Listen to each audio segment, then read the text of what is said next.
All right, welcome to the debrief. It's Dave O'Neill, and look out, who is it again? It's Brad Oaks. Hi there. Now, we're going to tell everyone where we're going, Brad.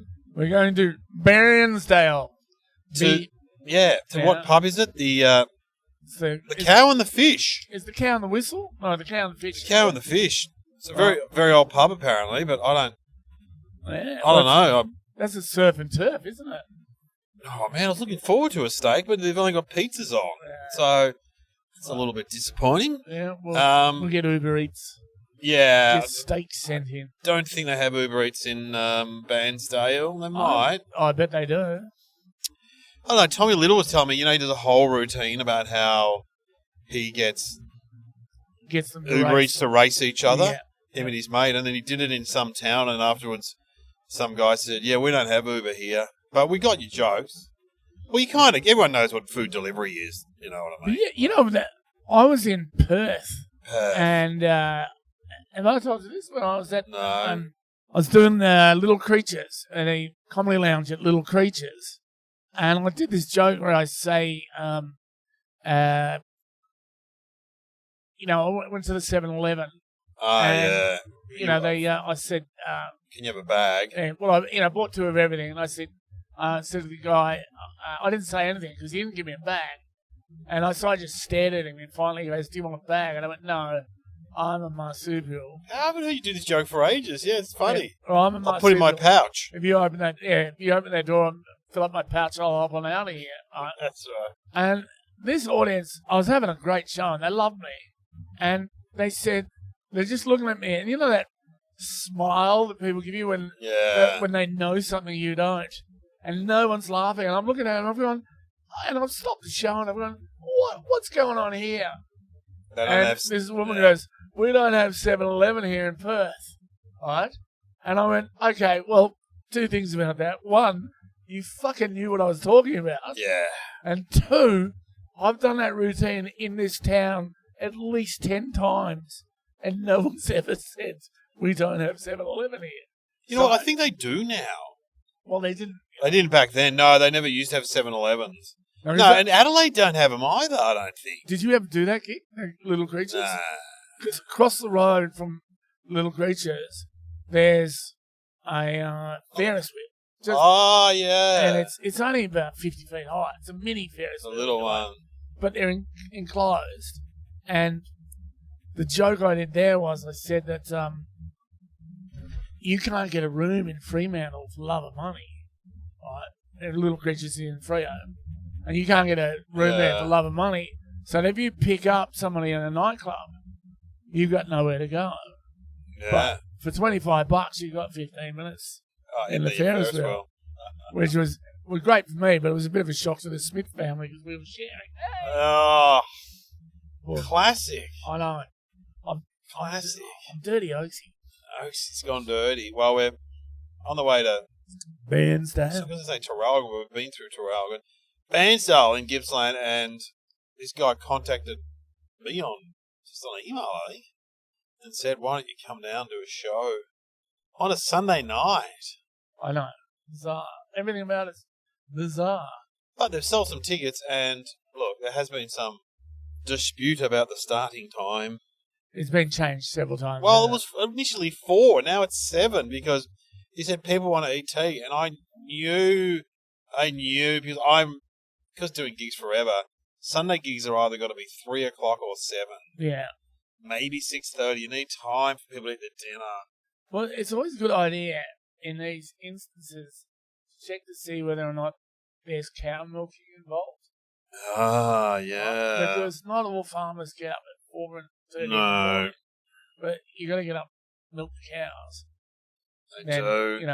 So if we're going down the other way, down Warrnambool way or something like that. Cows. Yeah. But cows have got these machines now. When I was last here, God, I can't remember where I did, maybe so. The guy showed me a video of his cows getting milked at the moment. Because they've got these machines, even though these machines are like $1 million each, where the cow walks into the machine and gets automatically milked. It's incredible. Wow. I know. Imagine that. Imagine that. Imagine automatic milking machine at home. Imagine a teenage boy. Yeah. He's not the milking machine again, is he? Yeah. Look at that. Bloody hell. $1 million for that. What's Harrison doing in there again? The classic young person. What's Simon doing there? What's Tarquin doing? But yeah. Well, that's interesting. Yeah. But I was talking to a dairy farm about this the other day in Warrnambool, and he was saying, yeah, but not everyone has those machines. They're expensive. Well, yeah, and but how does the cow attach itself? It just the cows know when they need to be milked, right? Yeah, and so they just train them to walk into this machine. So it's like walking into like a car wash, kind of a mini car wash. They walk in, the door shuts behind them, and the thing automatically attaches to the udders.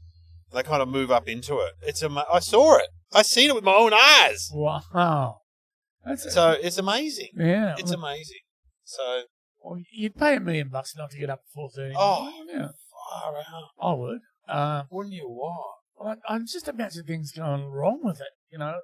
Well, obviously they need to be maintained, Brad. I took a photo. I was in one of those car washes the other day, and I took a photo inside it because Peter Grace, you remember that guy? Yeah, Peter Grace, of course. He used to do a joke about how he gets stoned and go in the car wash. Go in the car wash and pretend he was inside his own bomb. Oh, that's funny. He had some good stuff, that guy. Shout out to Gracie. Yeah, that was his stage name, that guy. That guy. But he... Yeah. There was a bit of that around when we started in the 90s, late 80s, 90s. Ed Flack. Oh, yes. Ed Flack. That was Ray Matson, wasn't it? Yeah. People had comedy names. Well, yeah. Brad Oakes. That's your real name. Yeah, my real name is Tarquin. We mentioned Tommy. Well, we were talking Tommy Dassolo. Yeah, Tommy Dassolo. His real name's Tommy Hillsock. So funny. Heir to the Vegemite fortune. Well, no, he's not. Well, there's some Vegemite thing there. He's of the lineage. Yeah, who else had a... well, going back, Big Hitler, Stu, who died, Stu who passed away recently. I'm sorry, but you can't just walk past William Dundee, India's answer to Crocodile Dundee. William Dundee. And he used to come on with an Akuba, and he had a whip, I think, didn't he? He had a whip, that's right. And he had the worst sound effects tape I've ever heard. The classic. This is the sound. Remember I played it in your car? Yeah. What was that old car you had? Oh, God, I had a Volvo, I had a Saab. Was it was I had an XP wagon, a Ford. It might have been a wagon. Anyway, there's a whole lot of us in there, and I pulled the tape out. That's right. He said to me, and it was, this is the sound of a man hitting a golf ball. This is the sound of a goat. Man. Now, here is the sound of a man hitting a golf ball into a goat. Man. Just fucking brilliant. Love it. Just brilliant. Pommy Johnson. Pommy, people have their nicknames as their names. Hang on. Mark My Words. Oh, Mark from Sydney. Yeah. Yeah. Be careful. We don't want him after us. No. There's a few, though, out there. Rash Ryder, that wouldn't be his real name. No, it's Jason. Yeah, that's right, Jason. But choosing a Rash as a name. Yeah, Dave O'Neill. Captain Kogo. Oh. Well, who was in... well, Parks Man was Alan Parks, but he was... Parks Man. But he was always Alan Parks. Yeah. Was there any in your... Oh, Rastus. That's right. Rastus, Vin Hedger. Rastus Danger Thermite. But his real name is Vin Hedger. Yeah. Yeah, so anyone thinking of starting comedy... Yeah. Unless you've got like a really boring name. Or some name that's... Unless your name's Dave Hughes or something like that. Well, the comedy course that... yeah, because there is a Dave Hughes in Perth, isn't there? Yeah. Dave Hughes. There's two Dave Callens. We get people doing the comedy course and say somebody might be a doctor or, have some kind of community profile.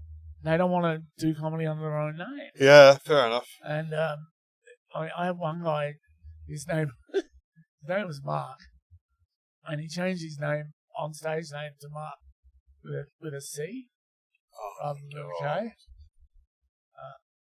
What? What? Look at this car in front of us. I know. Why have they got a massive sticker on the back of the window that says "God bless Ingrid," and they've got like roses? What the hell is Ingrid dead, or is that Ingrid driving the car? Well, I'm going to pull up next to you. Yeah. It's a very baby blue. Ingrid's vaping. Having a vape. And she's about our age. So I don't know what you're doing, Ingrid. Oh, boy. Anyway, here we are. We're in the heart of the valley. This is Traralgon, isn't it? We're in Traralgon. Yeah.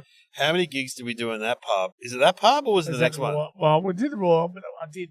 There was What's the one that Dave Grant used to run? Yeah, there was the Royal. Was that it? Yeah. Yeah. And there was, and also I did the Saloon Bar. Oh, God. Was there. And the Astrodome. Yeah, and there was another pub, because there was two. There was the Royal and there might have been a Standard. We came down here a lot to do that pub. Yeah. And then occasionally you'd hire a minibus, and on the way back, he'd leave the lights on and just stand in the back, grilling us. And we're like, turn off the lights, man. Yeah, see, that's the Royal. Oh, yeah, that's the one. And the comedy room was out the back there. Yeah, except... And that flat bit. I did it when... I did it with all these tryouts. And, yeah, that's there. Yeah. But there was... we did it in the front bar. Oh, God. And it was one of those situations where... And I think we've spoken about this before on the debrief, where you go to do comedy and the locals... They don't know about it. No, and they're quite proprietorial about their bar. Yes. And they're not going to fucking stand for it. Yes. I'm not going to fucking take these into well, who decided to put a comedy night on? And but I did this gig with all these open mic comedians. We went down in this guy's cab van. So there's 5 of us in the thing. Oh, God. And I was the only one who did okay. Because they were all new, and I was experienced. And I went last as well, and I could kind of see the opportunity. I realised that all the people in wearing jumpers inside were actually cops. Oh, they really? Had blue shirts, or they were detectives, and there was about 20 of them. And so I fingered them for cops straight away when I went on stage, and included, they loved it. Yeah. And that brought in the people over the other side of the bar who hitherto had been resisting getting involved in the show. Yeah. And I just played with them and had a lot of fun. Did 25, but the drive back to Melbourne, these 4 comedians, they'd all bombed. But because I hadn't bombed, they couldn't talk about how shit the crowd was. Yeah. And in the end, we got to Richmond. I said, look, I'll get out here. I'm going to visit a mate of mine at the Swan Hotel. I'll get out of here. I reckon that as soon as I got out of that car, they would have bitched about me. Oh, the crowd. Fucking easy for him to go last. Yeah. Anyway, but we've all been through it. We've all been through it. Anyway. I think they have, in Traralgon, they have security guards in the McDonald's. They do. They have a velvet rope. I was just thinking that. Yeah. They have like a rope, like a nightclub. And remember we went there one Saturday night. I'm like, what? Why is there a security guard? My name's on the door. I'm Push. This is Bairnsdale. Wow. You asked me before what? Hog's breath. My God. Didn't they go? I thought they went I know. tits up the other day. You asked me what jokes of mine could be taken and used by someone else or turned into an old joke. Is that right? Yep. And that one I used to do because I said it last night. Do the joke. Well, I used to go to a nightclub and they say you can't come in unless your name's in the door, and I said, well, I'm Push. That's bank card. I'll see you in there. Yeah. Because this is so long ago that bank card, of course, is not around anymore. Exactly. It was a credit card. But someone said the joke back to me last night, just a member of the public. Who was it? He said, yeah, I always say my name is... Push. No, some sign that's on doors now. Yeah. I say, yeah, your name's got to be on the door. And I'm like, I used to do that joke. Seating capacity or something like that. All right. Something like that. Well, some guy at my kid's basketball, I think it was, said it to me. Which is just like... yeah, and also, a comic wanted to buy that joke, I remember, back in the day, off me. So, that's a good joke. Well, yeah, that could have been your mum, though. Here's $50. We want Dave to feel good. Because I did that joke about when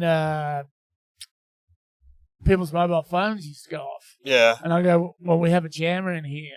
And if your phone rings again, I'll come down and jam it up your ass. Yeah. And everybody started doing that. Yes. Yeah, so. Yeah. But yeah, because there's that difference. You wonder, like Husey does a great one. How long have you guys been together? 20 years. How long you got left? That's a great joke. Yeah. And I've done some crowd work stuff, and I've heard other people do it, and you go, well, I remember writing that stuff, but maybe they've come up with the same stuff. I don't know. Well, I was running a training course in Brisbane for new comedians, and people have been around for a while, but not really pros. And one of them said that bit, and I said, I wrote that, and they said, no, you didn't. Not to jam up the arse. Yeah, and I said, yeah, I did write that. I wrote that in about 1993 when mobile phones started to become ubiquitous. Yeah. And he goes, no, you didn't write it. It's just. And I said, well, if I didn't write it, who wrote it? And he goes, it was just there. Nah. Like the Well, that's where old jokes come from. Yeah. Yeah, I remember doing one night at the Star and Garter. And it was one of those... The Star and Garter? And do you remember they'd have a big special and they'd put on 40 comics or whatever. Just be free beer and free food. And I remember Dave Grant came down and did the third bracket. And he said, at one stage, somebody heckled him and he goes, 50 million sperm, and you had to be the one that got through. And the crowd didn't laugh. Can't help fucking bad luck. But the crowd didn't laugh. Yeah. Because he was the third person to use that line that night. The heckler line. The heckler line. Yeah. Because nobody had seen the other two brackets. No. Yeah. Anyway, which he goes, I don't know what happened there. And I went, I know what happened. Yeah. You should have checked Hansard. Well, there was a theory that jokes came from DJs because they would tell them on radio and then people would hear them. Okay. So, how else do jokes... Because Jamone's always got great... He's always... He loves old jokes and he always tells a few in his act. I still love a joke. And he's got... So do I. And he's got a few new ones. And I told him a joke the other night and he goes, I've never heard that. Yeah. I couldn't believe he'd never heard it. Well, what's his name? Dougie Hawkins told me that joke about the invisible boy. Well, what's that? And he told me this joke. And Dougie Hawkins, if you're listening, was an Australian rules hero, football. Foot's great. Absolute champion. And real knockabout bloke. Oh, yeah. Really nice fella. Tugging Raylene, his wife Ray Rails. Yeah, and he's just... he's a classic. When you see him now, he looks like one of the Sopranos. He's got all the jewelry, the tan, the hair. And he's always blinking like he's just walked out into the sunlight. Anyway, he told me this joke. We were coming back from a footy club gig. And he was dropping me in the city. And it took him 15, 20 minutes to tell this joke. Oh. Right. And I was just thinking, I was just being polite. Right? Yeah. But I'll tell you the condensed version, which was, it's not the invisible boy, it's the inflatable boy. And the inflatable boy waits. Should I say it? You let your team down. Yeah. No, go and say it quickly. So the inflatable boy wakes up and he has beef with his parents, so he kills his inflatable parents. He goes to his inflatable school. The teacher says, you're late, and so he stabs the inflatable teacher. Then he stabs each inflatable member of the classroom, realizes what he's done, turns the knife on himself. The inflatable boy stabs himself. But he doesn't die. He wakes up in the inflatable hospital. And the only other survivor is his inflatable teacher who says, you realize what you've done. Yeah. You've let your mum down. Yeah. You let your dad down. You let me down. You let the entire school down.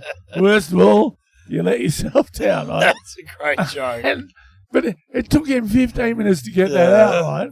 And I thought it was going to be a shit joke. It's a good joke. And he dropped me at the Arts Centre I was going in to meet everybody for a drink at the comedy club when it was comedy festival club when it was in the town hall. Yeah. So I walked from the arts centre to the town hall, which is about 3 or 4 city blocks. Yeah. And I reckon I laughed the entire way.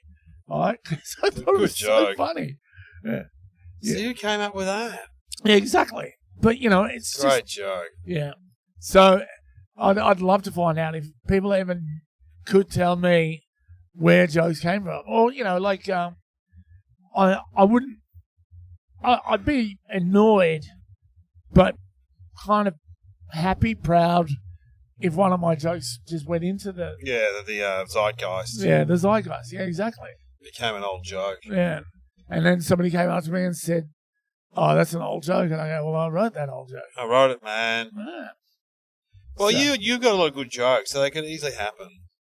And once you don't do anymore, I was in the pool and the guy said, "We need to get a urine sample." I said, "It's in lane 7, 8, and 9. That's right, yeah. See, that's a good joke. Yeah, fuck, I've done that. Mate, do it tonight. Yeah. Anyway, we'll keep listening. You're on the debrief. We're going to Bairnsdale on a Sunday night. All right, yes. I'm a bit weary because I had my daughter's 18th birthday party last night. And it finished at the rock and roll age of 10:30. Oh, God. Yeah. I had to MC. I had to do some... Yeah. I had to do some How many warm-up games. Yeah. I had to sing a karaoke song, get the karaoke going. What warm-up games did you do? Oh, I did that one that you do. Okay, everyone stand up. All right. Oh, no. Sit down if you've had chocolate today. Oh, no. Sit down if you went to Ed Sheeran. Stand up if you went to Taylor Swift. Okay, sit down. Then I was trying to target the adults, which is mainly my family. Yeah. Sit down if you've finished university. Then my brother's standing because he's a tradesman. I go, sit down if you've finished a trade. And he's still standing up. I'm like, all right. Sit down if you're barrack for Collingwood. Oh, he sits down. So it's like... But it's good because all the kids, you target some of the kids, and they all laugh. Is it sit down who's been on Reddit in the last couple of hours. One kid sits down. Oh, we've been on Reddit. Is it then the last kid standing is a bucket of pig's blood? Yes. No.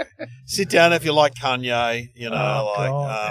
I'm not going to let you finish. Sit down if you had McDonald's in the last 24 hours. Stand up if you work there. God, how many times did you sit down while you were doing this? Oh, mate, I couldn't do it. I mean, I did it in Adelaide. I've done it at gigs before. I did the Adelaide property group, and I said to my daughter, it works better if you frame it at the start and say, today we're going to find the richest person or the smartest person or the nerdiest person. So you target the question. Yeah. So when I did a group of, what were they, resi care workers who are like social workers. I said, I'm going to find the hardest working person here, and that got down to how many kids, they're all women, mainly. Right. How many kids have you had? Who's had more than 4? And I reckon there was about 10 women still standing up. And then I said, who's had more than 5? And we got to 8 kids and there were 2 women still standing up. Jesus Christ. It was amazing. 2 of the most... But they're the type of women that work in those fields, that they've come from tough backgrounds. They work in those social worker fields. I assumed when you said those fields, you meant that they were Chinese women who worked in the rice fields and had 8 kids. And that's You really missed. But in Adelaide, I did because I the property group. They're all real estate agents. I said, who's the richest guy here? And just sit down if you drive an Australian car. Sit down if you holiday in Australia. Stand up if you've got a European car. Sit down if you've only got 1 property. Sit down if you only got 2 properties. Sit down if you only got 3 properties. And we got down to 3 guys, and I said, sit down if you don't own a plane or a boat. And 2 of them sat down, and there was one guy left standing. I go, so which is it, mate? What do you own, a plane or a boat? And he goes, I own both. I was like, oh. I thought you were going to say, it blew up in your face because I said, sit down if you ruined anyone's life today. And they all sat down. Oh, yeah. Game over. Sit down if you're an arsehole. Yeah. Sit down if you do not care about human suffering. Yeah, if you've screwed someone over. Yeah. Anyway, we'll do that tonight in Bairnsdale. All right. Yeah. Let's find the most redneck person here. All right. Okay. Sit down if you've got an inside toilet. Okay. Sit down if you've got no animals in your property that's not a cat or a dog. Sit we down. want cows and sheep. Sit down if you don't have a shooter's license. Oh, very good. Yeah, sit down if you don't own it. Sit down if you don't have a gun. Yeah. All right. Sit down if you don't drive a ute. Sit down if you don't have a AVO. Sit down if you're not married to your cousin. Woo. Woo. Oh, we'll take second cousin at this stage. Sit down if you have a dog in your house. What, in the house? Well, you see, you have house dogs. Oh, yeah. Yeah, the dogs are outside. Yeah, so or I get it. outside dogs. Yeah. All right. We should stop while we're here. All right. We'll be back.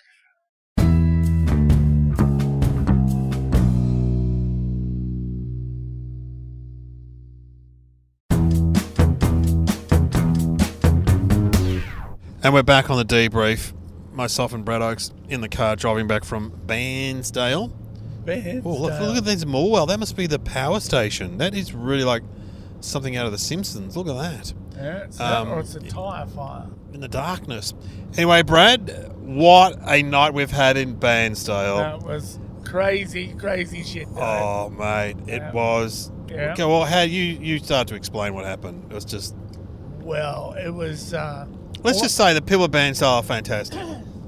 They were, and I think you flagged it on the way down when you said that dinner was just pizzas. Well, and the guy kept changing the starting time. But the guy initially said 4, then we'll change it to 7. I said, you've got to let people know on Facebook. But you would think that pizzas, well, you know, if you said, well, we'll do pizzas for 80 people, that you would have the wherewithal to do pizzas for 80 people. Yeah. And I could have got 80 pizzas from Melbourne quicker than they got those pizzas My out. God. So they're having issues because the pub has just been renovated and they have a great chef, but he doesn't work Sundays. So he's a rumour. And so they just had someone filling in who had never worked a pizza oven before. They had, but they'd only worked the conveyor belt one. You know, that one they have in cheap places. Yeah. Yeah. And so people were waiting. I said to the guy, because when we got there was a bit of a unease in the room. Angst, I think, would be the word. Angst would be the word. Angst. And I said, well, we should wait till all the pizzas are served. What's the wait on the pizzas? And he said, the wait on the pizzas is 2 hours. Yes, 2 hours. And then we got our pizzas, Yep. and then people were staring at us. Like, we rocked up, jumped the queue, got our pizzas, which, you know... We got our pizzas within 20 minutes. And we're sitting in the audience because we had a friend, Kylie, there, who I knew from Melbourne, who's moved down here. Man, took some great photos, thank you, Kylie. Good on you, Kylie. With a partner, Brett. But and so when you went on... Well, before that, I had to go on because, as you said, I said, well, I don't want to go on... when they're serving pizzas because they'll be eating pizzas. And I said, we should wait because it'll take them no time to eat their pizzas. And that's then we found out that the pizzas were not forthcoming. Hang on, I just want to say we went past the sign, Hayfield that way. Shout out to Will Anderson. Yeah. I know he listens to this podcast. Shout out. He's from Hayfield. Shout out to the... and Will, you'll be happy to know, we're in Bairnsdale. And yes, an audience member did say they went to school with you or something. Some guy said some random thing about you. Well, I think it might have been Hayfield where I turned up to do a gig with Billy Stiles and the publican goes, oh, is that today? Oh, Jesus. And then we got there about midday on a Saturday, and then he put a handwritten sign on the window, comedy tonight. Oh, I remember that sign. Yeah, well, I put it on the web. Anyway. So the pizza situation, as I said to you, mate, the pizzas will be coming out when I'm on, and sure enough, 10 minutes before I finished, a pizza came out. Well, I addressed it in my slightly lengthy set. Oh, you did a long time, but that's value for money. Yeah. And, well, I was kind of covering for the pizzas, but as it turned out, it turned out that I believe the pizza oven had become too hot. Yeah, because we got our pizzas and they were burnt. It was a weird thing that they were undercooked and burnt at the same time. But I think also by too hot, it got to the point where it was so hot that it couldn't be used. Right. You know, it was probably it was at like, you know, those signs on the side of the road that says bushfire level. Yes. Yeah. Well, I think it was set at very high danger. Joke about that. Yeah. Yeah. Well, I think it was at very high danger. Oh, extreme. So extreme. So I found the crowd quite difficult to get initially. Yeah. Quite hard work. Yeah, but you won them over. You made me laugh. Yeah. Yeah. When you said to Ryan, this young guy, he was about 20-something. What did you say to him? I said, you with your girlfriend? I know. I said, have you been on the date? And did you guys meet on the apps? He goes, it's my mum. I don't know that app. I don't know that app. God, I laughed. And then you said something to the front table, who were great, something about the pizza, and they go, we haven't got ours yet. And you go, well, we had ours. And she goes, yeah, we saw that. And so I went and grabbed my pizza and gave it to them. Yeah. Which interrupted your flow, but she got a good laugh. Yeah, well, that's the main thing. Fuck me, who cares? And then they did, and then you said I spat on that, and so they wouldn't eat it. And I said to the woman at the break, "That's my pizza." No, but which bit did he spit on? I said, he hasn't spat on it. He's got his own pizza. That was a joke. Yeah. I know you had that. They ate it because they were waiting on their pizza. Their pizza came about 20 minutes into my set. Yeah. So the pizzas. Yeah. So imagine if the show had been at 4, right? No pizzas. Oh. So. God. So look, and all in all, it went well. They but also, someone got McDonald's because someone bought him McDonald's. They said they got the McDonald's instead of pizzas. Well, see, that's what I said. You know, what I would have done is I would have just rung up Domino's and said, you know, give me 20 pizzas. Give me a deal on 20 pizzas. And, you know, everything would have been hunky-dory. Yeah. Because what happened, do you remember when they said, we haven't got our pizzas yet? And I said, has anybody else not got their pizzas? And I could not believe how many tables had not got their pizzas. Heaps of people were putting up their hands. Yeah. And I said to the guy, how many pizzas can fit in this oven? Oh, only 4. Yeah. I really wanted to go and have a look. You couldn't see the pizza oven. No, I think it was like Barbie's pizza oven or something. Like that. So and I think you would say, if you're a film critic, you'd say the show was informed by the way the people were just like, it's better be fucking good. Well, these people, when they got their pizza, the people in front, Daryl and Karen and Simon and Susie. Yeah, I go, what is on that pizza?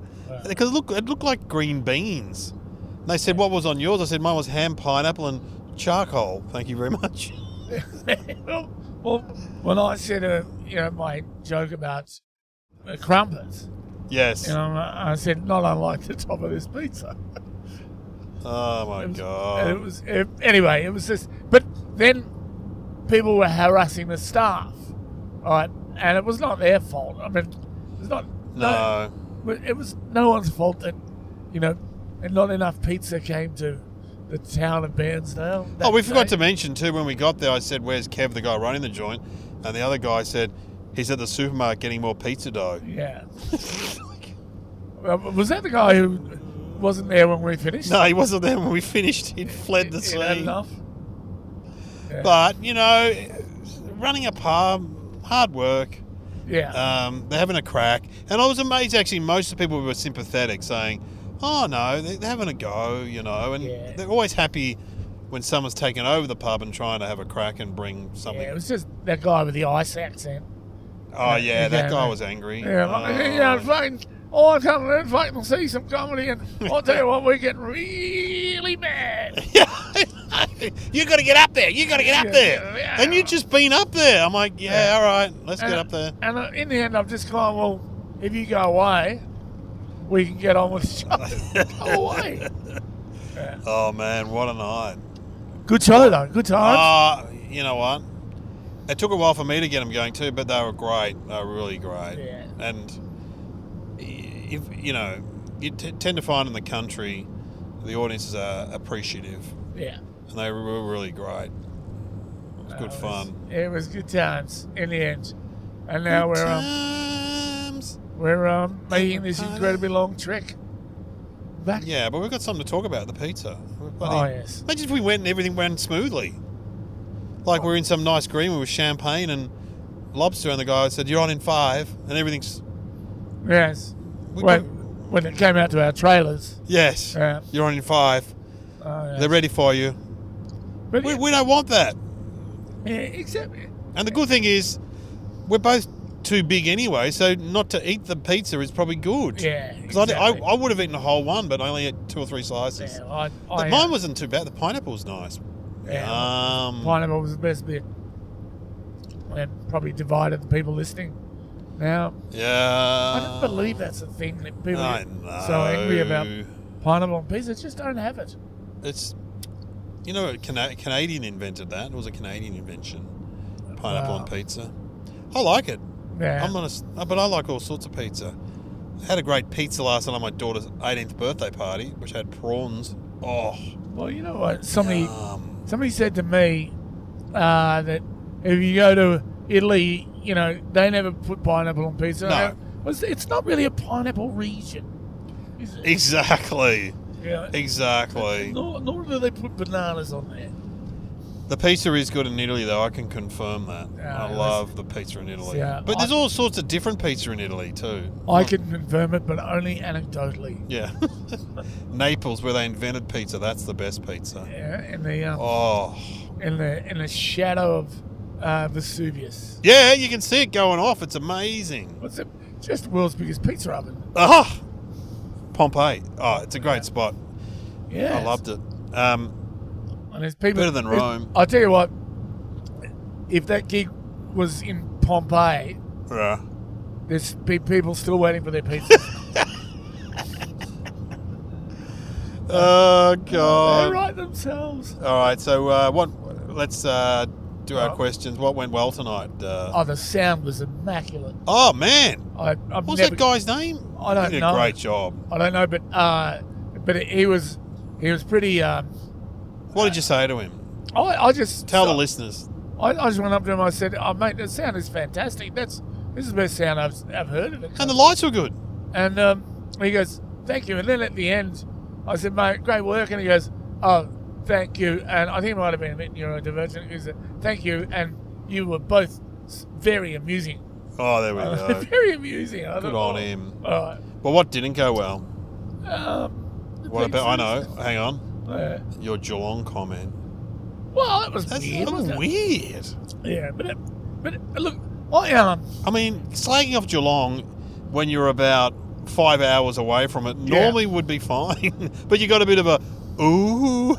Yeah, but see, my theory about how there's lead laughers, and there's people who and there's lead groaners and exactly, yeah. And I just reckon people went with that because statistically there could not have been that many people. And like I said to you, that for all I knew, there'd been a murder in Geelong this afternoon, and that's why they reacted that way. Yeah. It was, and it certainly didn't throw me or anything like that, because by that stage they thought I was pretty shit hot. They loved you. Were any organisational hazards that got in the way? Well, let's just say constantly changing times was not a great help. And the word pizza, you don't need to say it again. They were, sorry, I just want to say they were very generous and, The people? Yeah. Oh, great. And, how can we do better next time, Brad? I don't know why they want them on a Sunday. I reckon on a Thursday might be better. Friday? Saturday? I don't know, because he has... Hey, when's the chef on? Get the chef on. I don't know, but sorry, just to go back to that, what worked. That was a great little stage too, wasn't it? Oh, that's good. I mean, I know Deborah Conway's just played there. Yeah. That's a great entertainment venue in Bairnsdale for that kind of mid-size act. Exactly. So, the ones that can't do, there's a theatre there in the school they do sometimes. But the ones that don't want to or can't do that is a great place to play. If they could build it up as a bit of a destination, get the the pizzas, right? Could be good. Yeah. Well, you know that list of things that we are always talking about. We should add that to it, mate. Maybe you want to pre-cook your pizzas. Was that you said that, or Brett said that I would have cooked all the pizzas? I said that before we turned on the mics. I would have pre-prepared a lot of them and cooked them, and then just bunged them in for a minute to heat up. Exactly. That's what chefs do. Oh, totally. They pre-prepare stuff. Yeah. You know, it was funny that the chef it does work on Sundays, but he didn't let him come in. You know, like, you're a bit of a big deal. Oh, me. Not for him, obviously. No, but anyway, it was, look, it's all's well that ends well. Yep. And, fun. Happy to make people laugh and get paid. It's a good job. Exactly. All right. Well, thanks, Brad. Thank you. We'll speak to you again because we are doing a lot of gigs. So, we're up to the land of the Queens. Oh, yeah. Okay. Thank you, folks. Bye-bye. Bye-bye.